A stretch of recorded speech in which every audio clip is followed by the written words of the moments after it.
Mesdames et messieurs, bonjour. Vous êtes à l'écoute de Chic Radio Monte Carlo. Je suis Agatha Gotova et aujourd'hui nous sommes en direct de Cannes et nous avons le privilège d'être accueillis par une légende du monde de la nuit. Alors, can you feel it? Of course, I feel it. Merci de l'invitation Radio Chic Monte Carlo. C'est la première fois qu'on se rencontre et j'ai beaucoup de copains russes avec qui j'ai eu la chance de voyager dans votre pays et qui viennent me rendre visite un peu partout dans le monde. Et aujourd'hui, leur parler derrière un écran, à travers un micro, c'est plutôt une bonne nouvelle. Le Festival de Cannes, c'est une grande fête du succès. Et votre métier, c'est le succès. Alors, qu'est-ce que vous pouvez nous dire sur votre métier?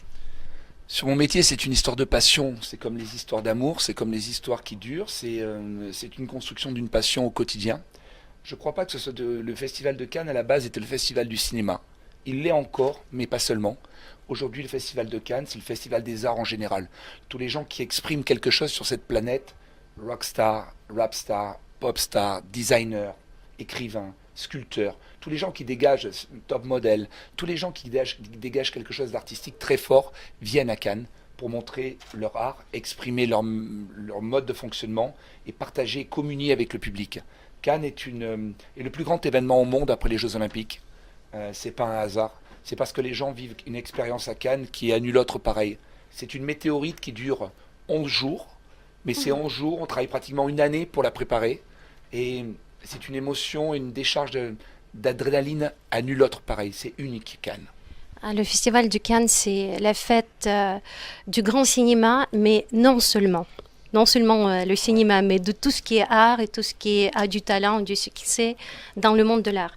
Mais d'après ce que je sais, vous avez sorti un nouvel album qui s'appelle Music Saved My Life. C'est devenu disque d'or. Oui. Et est-ce que ça a une liaison avec votre vie? Est-ce que la musique vraiment sauvait votre vie? Je ne sais pas vous comment ça se passe pour vous, mais est-ce qu'il y a moi, il y a des musiques qui me rappellent des moments de ma vie.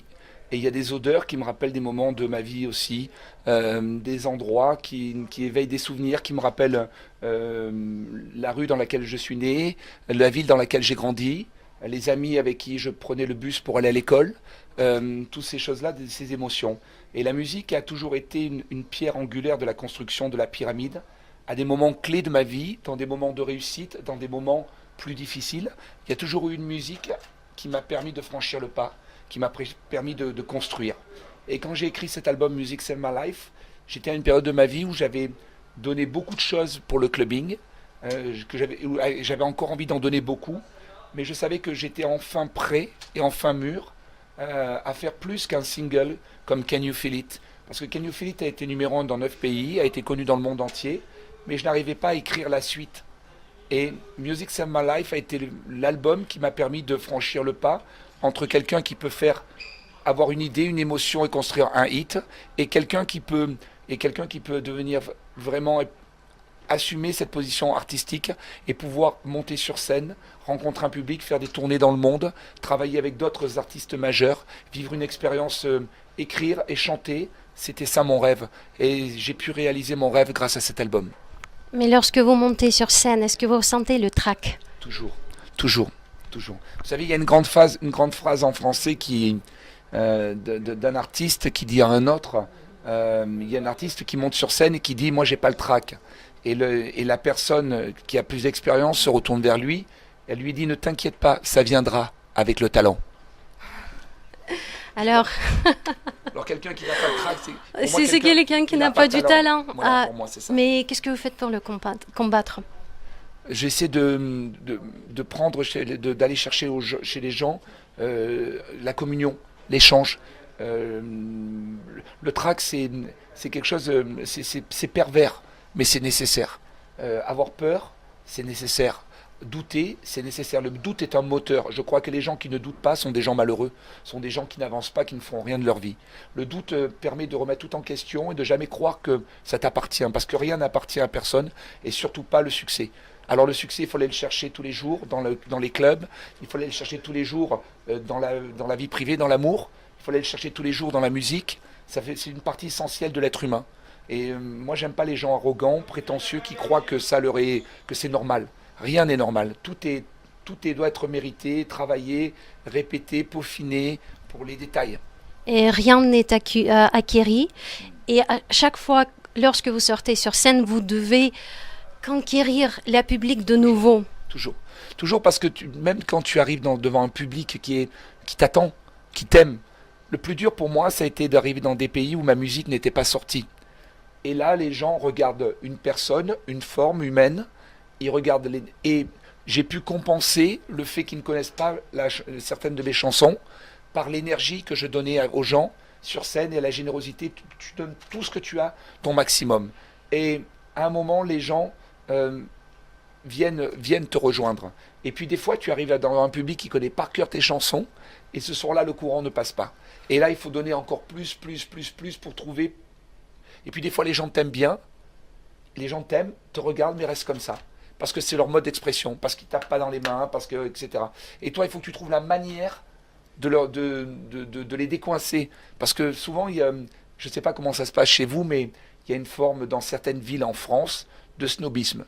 C'est-à-dire que les gens t'aiment, et ça t'est déjà arrivé de rencontrer quelqu'un qui t'a... Moi, il y a des filles, j'ai rencontré des filles je croyais qu'elles me détestaient, parce qu'elles étaient très... Et en fait, elles voulaient me montrer qu'elles n'étaient pas des simples groupies, des fans, donc elles étaient très froides avec moi. Et moi, quand j'aime bien quelqu'un, je lui souris, je lui dis, mais c'est un petit peu dans la mentalité peut-être de l'être humain, d'être comme ça. Moi, je pense que quand j'aime bien quelqu'un, ça se voit, et quand je l'aime pas, j'essaie simplement d'être poli. You're going global, vous êtes très international, Paris, Cannes, Marrakech. Est-ce que éventuellement vous envisagez des projets en Russie? En anglais? Um, Tu veux qu'en anglais ou en français? Peut-être qu'on va rester En français? Ok. Qu'est-ce que le chef va nous dire? Ouais. Bon, alors écoute, oui, j'envisage. Moi, mon projet, c'est d'aimer le monde et de communier avec le monde et d'avoir des amis, des passions, des amours, des amitiés dans le monde entier. Et je crois que c'est aussi ça le parcours dans mon métier. On a la chance d'avoir ouvert cette année à New York, on a ouvert il y a 2 ans à Dubaï. Et chaque fois que je vais là-bas, les gens m'attendent. Et il se passe un vrai truc, et puis je rencontre toujours des nouvelles personnes. Et chaque fois, ça me fait grandir, évoluer. Quand j'étais à Moscou, c'est la seule ville où j'ai joué en Russie. À chaque fois, l'accueil a été super. Super par les gens, étaient très cool avec moi.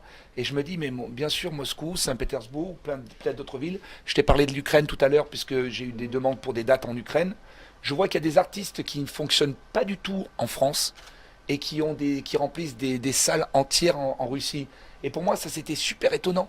Des artistes qui ont fonctionné il y a 10-15 ans en France, et je voyais des affiches dans tout Moscou, et je disais, waouh, peut-être moi un jour, j'aurai la chance de faire des salles et de communier avec le public russe. J'ai fait un titre 8 Days a Week avec Timati. Je m'entends bien avec Timati, je m'entends bien avec DJ Smash, je m'entends bien avec beaucoup d'artistes russes. Et peut-être qu'un jour le public russe m'ouvrira ses bras. En tout cas, moi, je suis prêt pour eux. Ah, mais j'en suis sûre, absolument sûre. On attend un événement énorme lors du Grand Prix de Monaco. C'est l'ouverture du VIP Room. Oui. Et alors, j'aimerais savoir, que nous avez-vous concocté? D'abord, Monaco, ça reste un challenge à chaque fois parce que j'ai beaucoup de plaisir à venir à Monaco. Cet endroit, le Forum Grimaldi, c'est un spot unique. On transforme ce Café Lorca dans un VIP Room pour les 3 prochaines années.